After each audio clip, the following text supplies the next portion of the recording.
Hi hello नमस्कार सर्वांचं welcome आहे माझ्या चॅनलवर, ज्याचं नाव आहे Priyanka's kitchen word and life. तर आजची रेसिपी काही खास आहे, ते म्हणजे रक्षाबंधन स्पेशल ओल्या नारळाची गूळ घालून वडी आहे किंवा त्याला बर्फी असं सुद्धा म्हणू शकता। तर मी इथे नारळ पहिल्यांदा धुवून घेतला आहे। हा सण म्हणजे खूप असा पवित्र सण मानला जातो भाऊ बहिणीसाठी, आणि या सणामुळे बहीण भाऊ एकत्र येतात आणि त्या नात्यातील प्रेम आणि गोडवा अजून वाढतो। तर मी अगोदर नारळाची जी बॅक साईड असते ती किसून घेते, म्हणजे ती काढून घ्यायची, त्यामुळे छान दिसते नारळाची वडी।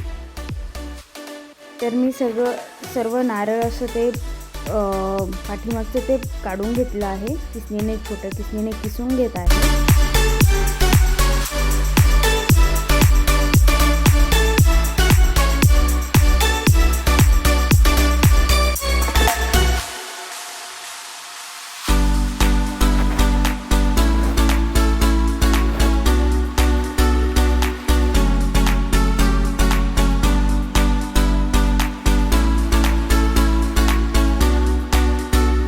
एकदम लवकर होणारी ही बर्फी आहे, खूप काही जास्त वेळ लागत नाही।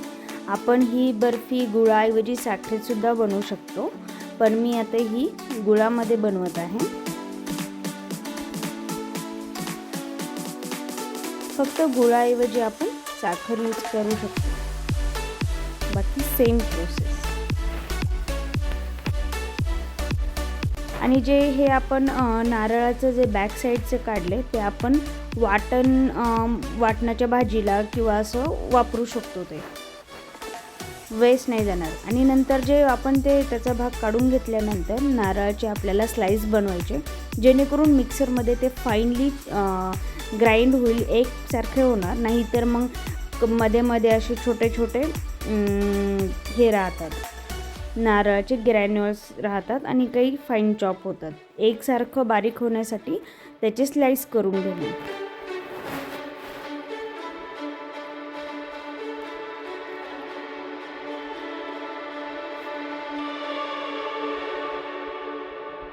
त्यानंतर मी ते मिक्सर जारमध्ये काढून घेऊन मी ते फाईन करून घेते।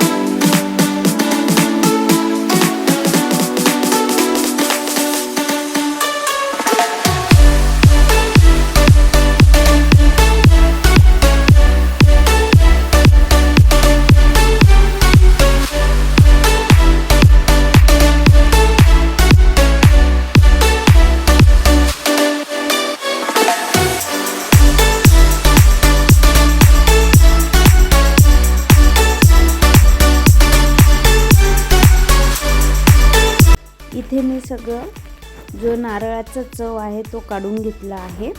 आणि विळीसोबत जे दात्र्याचं असतं त्यांनी सुद्धा तुम्ही नारळ खवून घेऊ शकता, त्याने पण छान येतं। पण मी इझी स्टेप म्हणून मग मी मिक्सरमधूनच कट केलं ते। आणि नंतर मी मेजरमेंट करते आहे की बाबा नारळाचं चव आणि गूळ त्याचे प्रमाण कसं पाहिजे, म्हणून मी ते मेजरमेंट करूनच घेतले। जर 2 वाटी नारळाचं चव असेल तर 1 वाटी किंवा तुम्हाला कसं गोड लागेल किंवा पाऊण वाटी गूळ त्याला वापरायचा।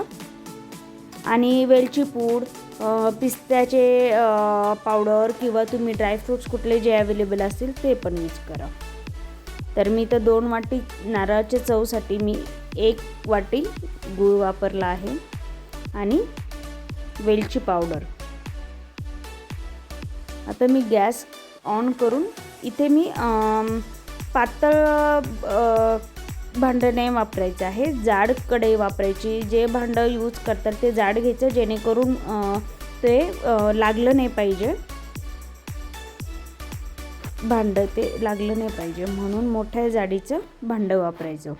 इथे मी तूप टाकून ते चांगलं व्यवस्थित भाजून घेते।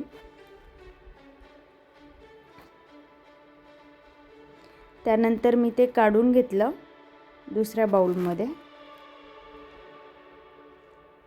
आता ते गूळ मेल्ट होण्यासाठी मी तरी साधारण 2 चमचे पाणी टाकले आणि त्यानंतर गूळ टाकलाय, मग मेल्ट व्हायचं। आपल्याला कुठल्याही प्रकारचा पाक काही करायचं नाही आहे, फक्त मेल्ट होऊ द्यायचं आहे आणि त्याच्यानंतर नारळाचा चव ॲड करायचा.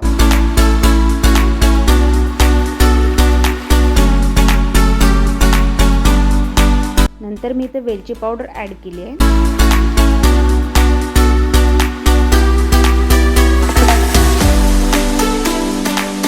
असं व्यवस्थित त्याच्यातला जो म्हणजे असं त्याला घट्टपणा आला पाहिजे तोपर्यंत आपण ते हलवत राहणे किंवा ते चालू ठेवणे गॅस, आणि मंद आचेवरच गॅस ठेवायचा आहे. त्यानंतर माझं रेडी होऊन मी बटर पेपरवर ते घेऊन ते असं व्यवस्थित थापवून घेते आहे. आणि ते गरम असतानाच थापवून घेणे. तुम्ही तूप लावून वाटीने सुद्धा ते हे प्लेन थापवून घेऊ शकता. आणि गरम असतानाच त्याचे आपल्याला कसे काप पाहिजे, स्क्वेअर पाहिजे का रेक्टँगल पाहिजे, त्याप्रमाणे आपण ते काप करून घेणे. त्यावरती आपण पिस्ते किंवा काजू बदामाची पावडर आपण ॲड करणे आणि परत ते थापून घेणे. म्हणजे ते काय होतं, ते प्रेस होतात आतमध्ये.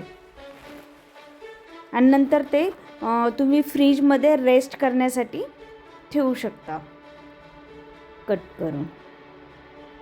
मग ती वडी नंतर व्यवस्थित निघते. इथे मी काप करून झालेले आहेत आणि फ्रीजमध्ये रेस्ट करून नंतर त्याचे वडे काढून घेतात. अशा प्रकारे